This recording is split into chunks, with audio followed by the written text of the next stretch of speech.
Udah nggak sabar kan untuk melihat beberapa kampus UNS? Yuk langsung aja. Pertama, kampus pusat UNS Kentingan. Kampus pusat memiliki dua gerbang utama, yaitu gerbang depan yang berada di Jalan Insinyur Sutami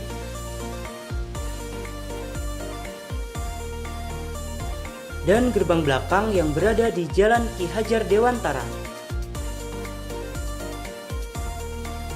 Dari gerbang utama UNS, kalian akan melihat UNS IN. Kemudian melewati jalan panjang dan di sebelah kiri kalian terdapat gedung LPPM dan LPPMP, SPMB, gedung Ikatan Alumni UNS, dan gedung Resimen Mahasiswa. Sampai di ujung jalan, kalian akan melihat gedung Rektorat Dr. Prakosa. Kita mulai dengan belok kanan. Fakultas pertama yang akan ditemui adalah Fakultas Pertanian atau FP yang terletak di samping danau UNS.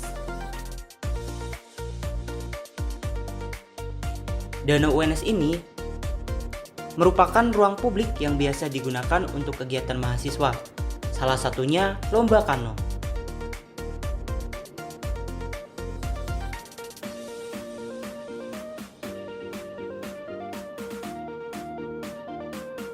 Di sebelah FP ada Fakultas Matematika dan Ilmu Pengetahuan Alam atau FMIPA. Bergeser sedikit, kalian akan menjumpai Fakultas Kedokteran atau FK.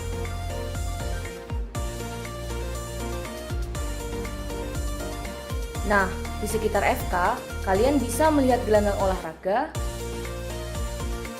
PUI Javanologi, serta Stadion UNS yang biasanya digunakan untuk event kampus. Selain itu, terdapat Medical Center, Student Center, serta kantor Biro Kemahasiswaan dan Alumni UNS.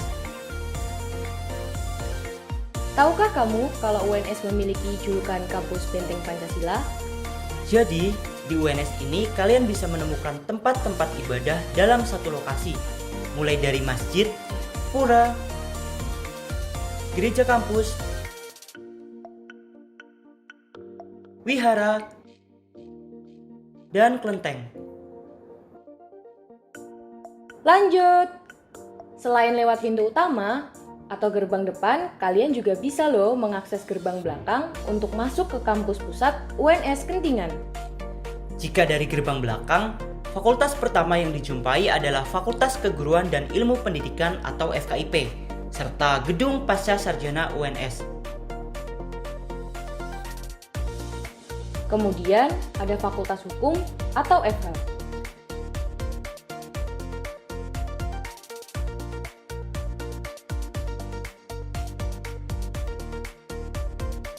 Selanjutnya akan kalian temui Fakultas Ilmu Sosial dan Ilmu Politik FISIP UNS.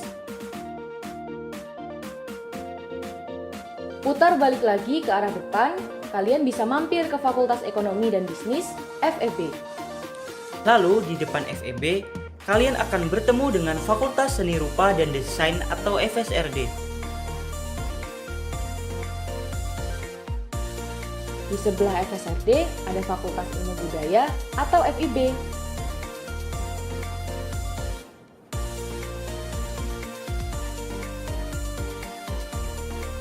Terakhir adalah Fakultas Teknik.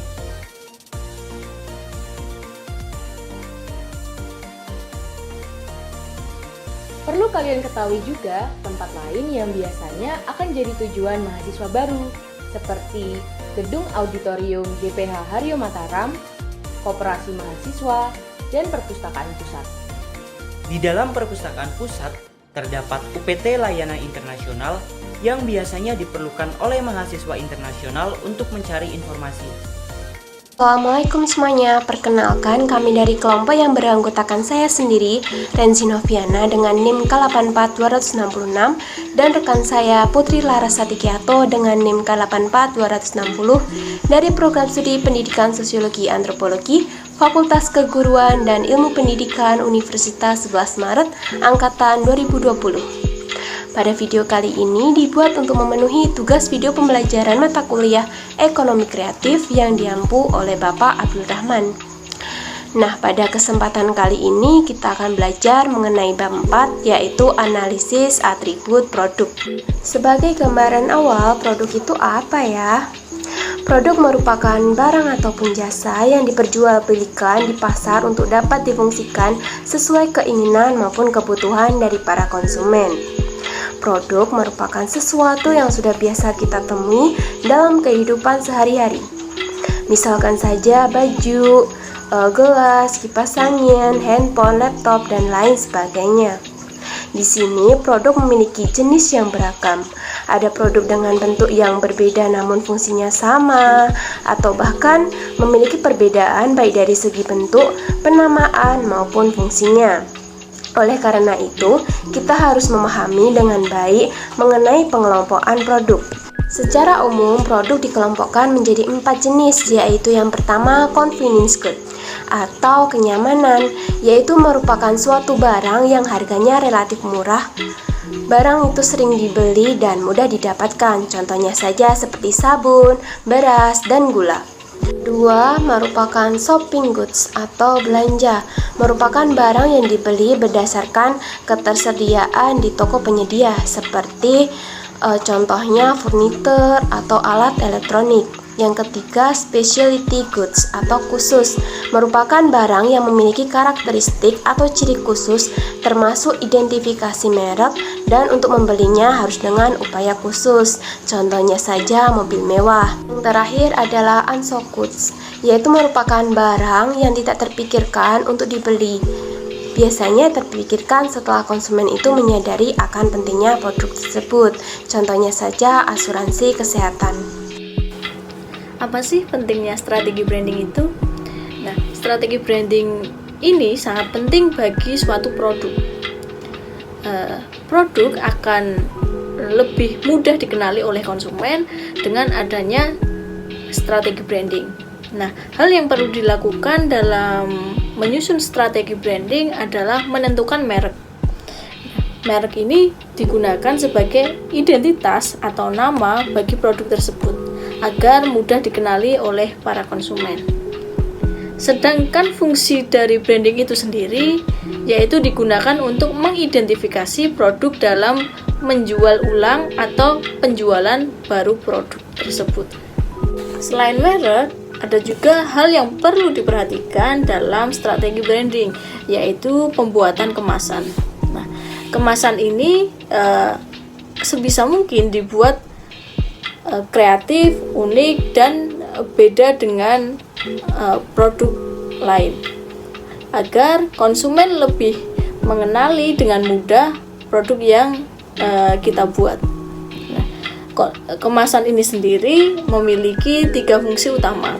Yang pertama, sebagai wadah atau tempat untuk melindungi produk. Yang kedua, ada sebagai sarana atau media untuk mempromosikan produk. Yang ketiga, ada memudahkan untuk dipindahkan saat proses distribusi berlangsung. Pada bagian lembar kerja, kami membandingkan antara merek produk Citato dan Botabi. Dari segi rasa, produk pertama yaitu Citato memiliki rasa sapi panggang beef barbecue flavor. Kemudian yang produk kedua yaitu Botabi memiliki rasa daging sapi barbecue. Dari segi harga, produk pertama yaitu Citato memiliki harga Rp6.800. Kemudian produk kedua memiliki harga Rp10.700. Dari segi kemasan bagian keindahan pada produk pertama yaitu produk Citato, lebih diperhatikan secara nyata bentuk isi keripik, kentang maupun gambar beef barbecue sebagai penggambaran bahwa produk ini memanglah memiliki rasa beef barbecue. Keindahan kemasan juga terlihat dari jargon yang disematkan pada kemasan yaitu life is never flat, di mana memungkinkan masyarakat itu untuk lebih tertarik dan mengenali produk tersebut. Selain itu, keindahan kemasan juga diperlihatkan melalui pewarnaan tulisan produk yang lebih cerah dibandingkan dengan latar belakang yang gelap. Hal ini memungkinkan masyarakat untuk dapat melihat dengan jelas merek produk Citato. Sedangkan dengan latar belakang yang lebih gelap dengan dominasi warna coklat dapat menggambarkan bahwa produk ini disesuaikan dengan rasa yang disajikan yaitu beef barbecue. Lebih lanjut, kelengkapan informasi item juga memenuhi pada produk ini sehingga menambah keindahan dan kelengkapan informasi yang diharapkan bagi para konsumen. Untuk produk kedua, yaitu keindahan produk Podabi ini dilihat dari kemasannya yang menarik yang disertai dengan gambar keripik kentang dan gambar daging sapi yang sedang dipanggang, sehingga ketika melihat kemasan produk ini, orang akan berekspektasi bahwa produk sesuai di gambar kemasan.